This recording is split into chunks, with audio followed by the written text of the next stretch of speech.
Gas, sahabat jelajah desa di Indonesia dan khususnya di Desa Brebes. Nah, kali ini saya dengan Pak Nugroho dari saya pegiat desa. Pegiat desa ya. Aslinya mana, Pak? Yogyakarta. Jogja. Oh, ya. Pantesan tadi memberi materi nggak ngapa kirain orang apa. Ya. Ini Pak, di desa kan ada lembaga-lembaga di desa seperti kepala desa, BPD, dan yang lain. Cuma ini yang mau saya tanyakan ini BPD. Ya, BPD kan orang tahu singkatan aja. Badan Permusyawaratan Desa. Kalau dulu badan apa pengawas bukan ya? Dulu perwakilan desa. Perwakilan desa ya. Nah, fungsi BPD itu seperti apa sih Pak? Kita tanyakan ahlinya ahli, kata Wakdul Korok Tekor, intinya inti. Ya. Dengan Pak Nugroho. Ya. Monggo Pak. Terima kasih Mas Ahwan. Selamat jumpa seluruh peserta pemirsa jelajah desa. Ya. Luar biasa sekali ya. Terima kasih kesempatannya. Jadi gini, kalau kita berbicara BPD ini adalah bagian dari pemerintahan desa. Artinya dia tidak lepas juga dari pemerintahan desa secara pelaksanaan pemerintahan. Jadi dia bukan seperti anggota dewanya desa, bukan, tapi dia mitra. Bukan. Dia mitra pemerintah desa, mitra kepala desa dalam menyelenggarakan pemerintahan. Nah, fungsi tugas dan kewenangan BPD apa saja? Yang pertama sebenarnya ada 5 hal. Kalau kita melihat dari Permendagri 110 tahun 2016, ya. Itu ada menyelenggarakan musyawarah, kemudian mengelola aspirasi, kemudian juga mengawasi kinerja kepala desa dan sebagainya. Nah, 5 hal fungsi tugas yang tertulis di dalam, termaktub di dalam Permendagri 110 2016 itulah yang harus dikerjakan oleh BPD. Termasuk dalam tanda kutip kitab sucinya BPD itu ya? Ya, dia panduan untuk melaksanakan tugas ya di Permendagri 110 itu. Ya, tetapi kalau konteks di Kabupaten Brebes punya Perda nomor 1 tahun 2021. Jadi terkait BPD. Oh. Ya. Berarti tidak semua daerah punya perda terkait BPD ya Pak? Sebaiknya harusnya punya, tapi nampaknya belum semua. Tapi Kabupaten Brebes termasuk yang sudah progresif ya, sudah membuat perda tentang BPD. Di antaranya mungkin bisa dijelaskan tugas dan wewenang ya, fungsinya seperti apa Pak? Jadi kalau BPD ini sebenarnya dia kan pertama dia termasuk regulator juga. Ketika BPD punya menyusun tugas untuk menyusun perdes, jadi perdes inisiatif ya oleh BPD. Jadi BPD punya kewenangan yang sama untuk menyusun perdes seperti halnya kepala desa. Untuk kasus-kasus tertentu, untuk tema-tema tertentu, dan yang dipandang itu perlu diatur oleh pemerintah desa, maka dia bisa mengajukan penyusunan draft untuk menyusun perdes. Itu yang pertama. Yang kedua, menyelenggarakan musdes, musyawarah desa. Memang musyawarah desa ini setidak-tidaknya itu dilakukan 1 kali dalam 1 tahun sesuai dengan yang tercantum di dalam Permendes 16 2019 kalau nggak salah gitu ya. Nah, ini musyawarah desa ini juga setidaknya digunakan untuk hal-hal yang strategis ya. Misalnya ketika hendak menyusun RKP desa, maka input atau masukan atau usulan-usulan dari masyarakat itu di capture, dipotret atau diambil dari proses-proses musyawarah desa. Kemudian yang ketiga, BPD juga punya fungsi tugas untuk menggali aspirasi. Nah, menggali aspirasi ini bisa dengan berbagai cara. Bisa dengan mendatangi kelompok masyarakat, kemudian datang langsung ke rapat-rapat yang itu representasi dari masyarakat gitu ya, ke RT-RT, ke PKK, Dasawisma dan sebagainya. Untuk apa? Untuk menggali apa saja ide, usulan atau aspirasi lah itu dari rakyat masyarakat gitu. Kemudian juga bisa mengundang di dalam yang tadi di dalam musyawarah desa itu bisa. Kemudian yang lainnya adalah selain menggali aspirasi juga yang paling penting adalah menampung aspirasi. Jadi aspirasi tadi setidaknya jangan hanya didengar tapi didengarkan. Jangan beda hanya beda ya, ada Ya, kan itu. Mendengar itu hanya sekelirebatan, kalau mendengarkan itu artinya dengan penuh perhatian. Kemudian juga harusnya dicatat. Nah, maka ditampung itu artinya tidak hanya dengarkan tapi juga dicatat. Kemudian mengadministrasikan aspirasi. Jadi tercatat itu kemudian disusun dalam sebuah dokumen yang tertulis itu ya, tertulis dan itu resmi oleh BPD. Tulis disimpan apa gimana? Ya, Nanti tentu ditulis, disimpan, kemudian diadministrasikan. Nah, diadministrasikan dan kemudian disalurkan. Ya, tidak ada gunanya didengarkan, dicatat, tapi kemudian disalurkan. Nah, disalurkannya kepada siapa? Kepada kepala desa sebagai pemegang penyelenggaraan pemerintahan desa. Nah, caranya bagaimana? Ya, kepala desa diundang di dalam forum musyawarah dalam rapat BPD misalnya, kemudian disampaikan usulan-usulan hasil dari tampungan dan pengadministrasian aspirasi tadi. Dan yang kedua juga bisa disuratkan, menulis surat apa saja aspirasinya, setelah diolah, setelah kemudian dilakukan analisa dan sebagainya, dibuat surat, serahkan kepada kepala desa. Ini hasil dari serap aspirasi ya, jaring aspirasi atau seperti apa, agar sampai kepada penyelenggara pemerintahan desa. Itu Mas Syahwan. Ya, nah, terkait dengan BPD kan punya tugas-tugas tertentu, bahkan ada SK-nya ya Pak ya. Itu punya tugas gaji apa honor apa? Kalau itu? BPD itu nggak punya gaji, nggak punya honor, nggak punya fee, nggak punya itu ya, tapi dia kalau di aturan di Permendagri 110 dan lebih itu ya lebih jelas lagi di Perda nomor 1 2021 tentang BPD di Kabupaten Brebes itu ada. Operasional. Artinya ya BPD ya harus punya rencana kerja. Berarti bukan profesi ya? Bukan dia itu ya, bukan profesi seperti petinju ya, atau seperti juru masak itu enggak. Pengabdian ya, benar-benar pengabdian. Ya dia sebenarnya mewakili atau representasi dari rakyat, dari masyarakat ya.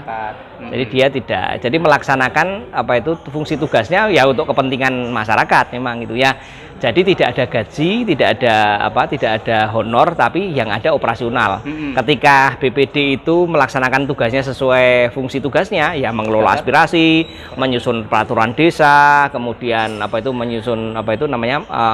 menyelenggarakan musdes, ya dan hal-hal yang lain yang itu merupakan tugas dan fungsi BPD, maka dia berhak untuk mendapatkan operasional yang diambil dari APB desa. Berarti kemungkinan ada konflik juga kan, misalkan BPD nggak ngapa-ngapain terus tiba-tiba minta operasional. Ini yang ini harus disadari dulu BPD juga ini tidak bisa pemerintah desa sebagai penyelenggara pemerintahan desa dan pemegang keuangan desa ya maka dia tidak bisa memberikan sejumlah dana atau operasional itu kalau tidak ada bukti tugasnya, Mas. Oh, kalau ngotot gimana? Pencegahannya gimana ini? Kalau ngotot ya ada mediasi. Jadi sebenarnya Pak Kepala Desa ya jangan melayani kalau diotot-otot itu ya, nanti jadi konflik gitu. Jadi artinya mending langsung sampaikan persoalan ini kepada camat. Oh, di atasnya camat kalau ya Pak Camat ini punya fungsi dan tugas pembinaan dan pengawasan pemerintahan desa. Nah, di Brebes sendiri sudah ada Perbub nomor 77 tahun 2019 tentang pembinaan dan pengawasan pemerintahan desa. Nah, sehingga ada hal-hal yang berkaitan dengan yang salah satu dicontohkan Mas Awan tadi. Ya. Nah, maka datang aja kepada camat. Nah, seperti ini. Nah, untuk apa? Mestinya BPD yang seperti ini yang atau tadi ya diperkuat. Dia diberi pemahaman melalui pelatihan atau dibina. Nah, ada unsur pembinaannya. Dia dibina. Kalau nggak bisa dibina, binasakan. Wah, jangan. Iya. Jangan. Terus masyarakat kan awam tentang fungsi dari BPD. Ini mau misalkan ada usulan, ini Pak minta dibangun Saya ngopi ya. Oh, monggo ini santai.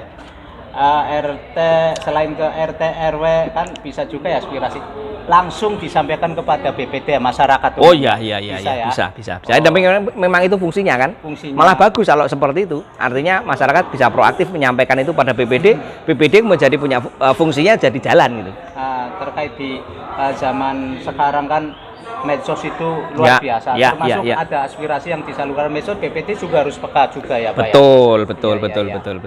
Tapi ada di beberapa desa itu yang BPD istilahnya konflik terus, kesannya satu versi menurut pemerintah desa ini intervensi kayak inspektorat kayak apa gitu. Itu sebenarnya gimana itu cara menanganinya? Tugas BPD itu memang salah satunya adalah melakukan pengawasan terhadap kinerja pemerintahan desa memang ya, khususnya kepada kepala desa. Tetapi dia tidak punya fungsi audit, memeriksa penggunaan keuangan dan sebagainya itu tidak bisa. Jadi dia hanya bisa memastikan proses-proses penyelenggaraan pemerintahan desa itu sesuai dengan koridornya, dengan aturan main gitu ya.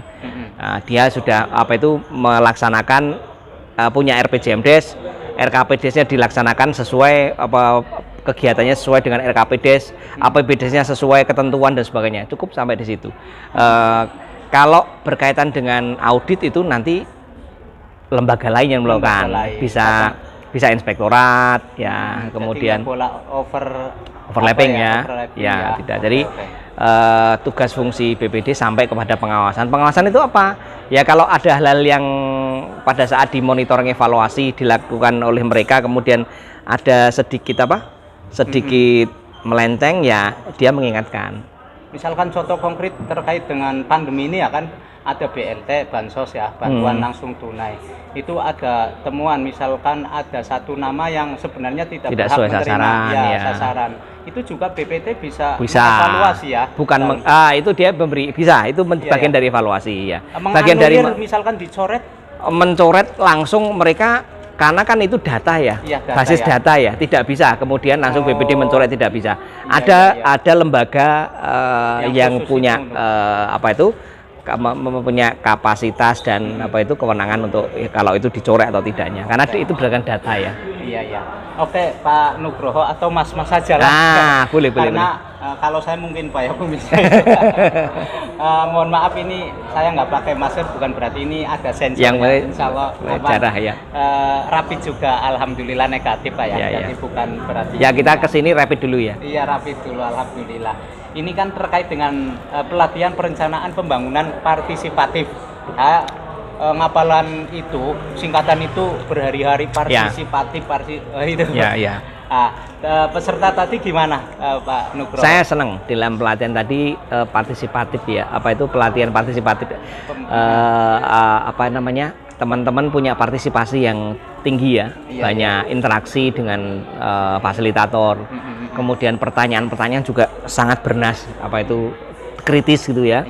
Nah, saya pikir ini teman-teman serius dalam melakukan proses-proses pembelajaran. Harapan ini nanti yang ikut peserta.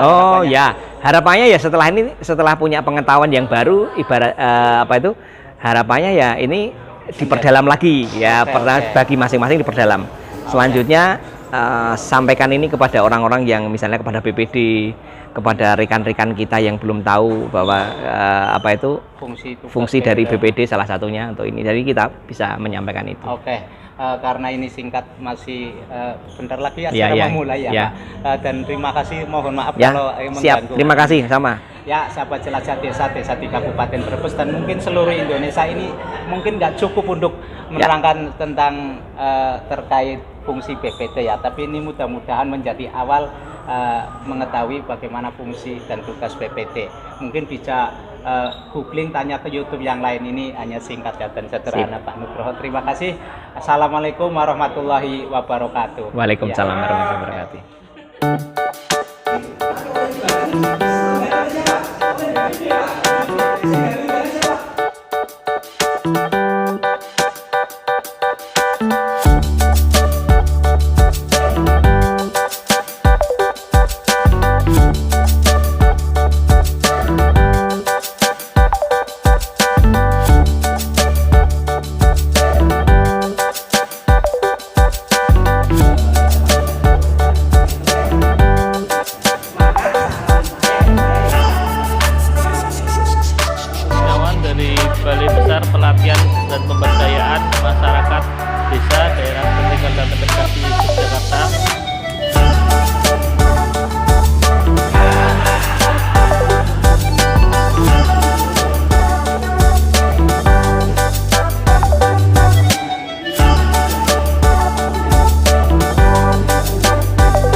tugas keuangan dan fungsi yang berbeda.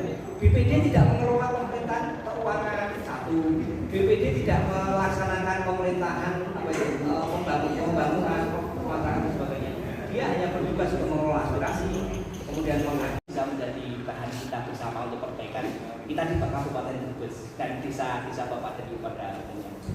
Saya tidak bijak kalau kemudian berpanjang lebar. Ingat, kalau terlalu panjang yang kasihan ibu-ibunya. Kalau terlalu lebar, bapak-bapak yang kasihan. Maka saya ucapkan sekian. Akhirul kalam. Assalamualaikum warahmatullahi wabarakatuh.